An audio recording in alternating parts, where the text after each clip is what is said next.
NFL Hall of Famer Hugh McElhenny, an elusive running back from the 1950s, has died. He was 93.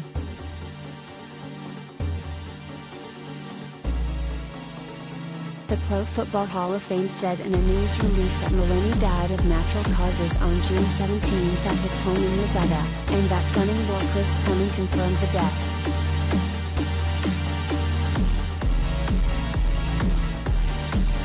Elected to the Pro Football Hall of Fame in 1970, McElhenny's healing runs and all-around skills as a runner, receiver and kick returner made him one of the NFL's top players of the 1950s. He was the League's Rookie of the Year in 1952, before the award became official, and made 2 All-Pro teams, 6 Pro Bowls and the NFL's All-Decade squad of the 1950s.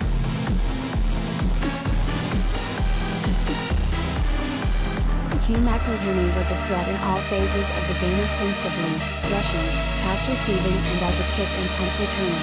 His all-around talent, obvious to Pro Football stats when he was still a teenager, will be celebrated and preserved forever in Canton, Hall of Fame President Jim Porter said in a statement.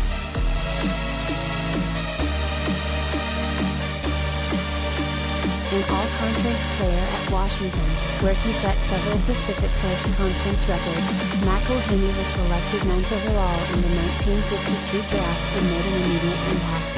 Not only did he lead the one-half NFL in yards per carry, 7.0, that season, but McElhenny had the longest rush from scrimmage, 89 yards, and the longest punt return, 94 yards. He scored 10 touchdowns as a rookie.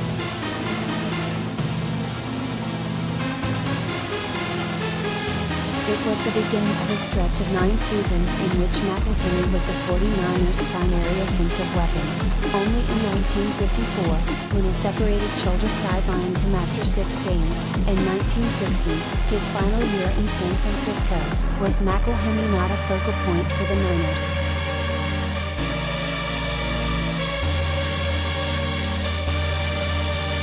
The 49ers family is heartbroken to learn of the passing of one of the NFL's all-time greats. Hugh McElhenny, San Francisco co-chairman Dr. John York said in a statement, "Growing up, my favorite team was the 49ers. I remember so many great players from the late 50s and 60s. When I started to invite Allen to every game, my goal was to meet the $1 million backfield. He was the last of the 4 to join us and we remained friends. Hugh is a great part of 49ers history."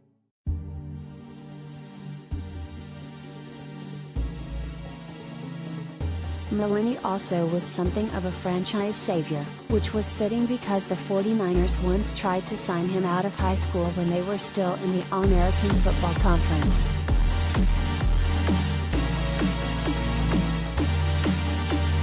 When he joined the 49ers in 1952, Lou Spadia, then the team's general manager, said, "It was questionable whether a franchise could survive." McEhlenny removed all doubts. That's why we call him a franchise saver.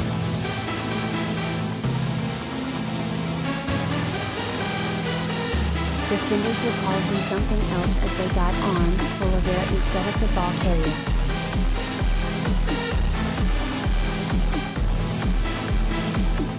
"My attitude carrying the ball was fear," he said. "Not a fear of getting hurt, but a fear of getting caught from behind and taken down and embarrassing myself and my teammates."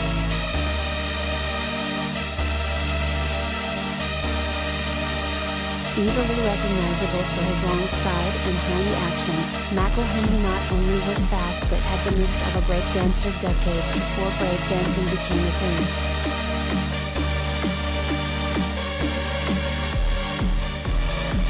Preparing for a team that lists McEhlenny on the roster, said Ham Poole, who coached the arch-rival Rams from 1952-54, "You just can't take any chances."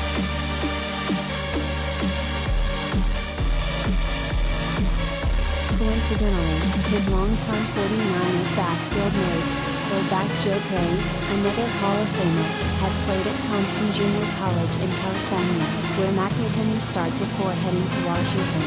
Together in San Francisco, they formed one of pro football's best backfield tandems.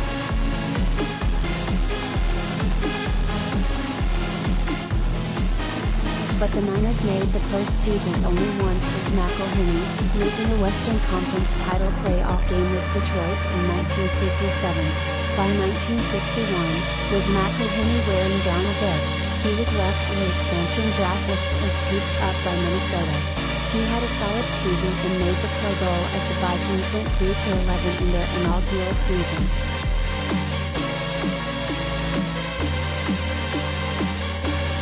Knee problems then slowed him. He played one more year with Minnesota, spent 1963 as a backup with the New York Giants, where he played in his only NFL title game, losing to Chicago, and finished his career in 1964 with Detroit.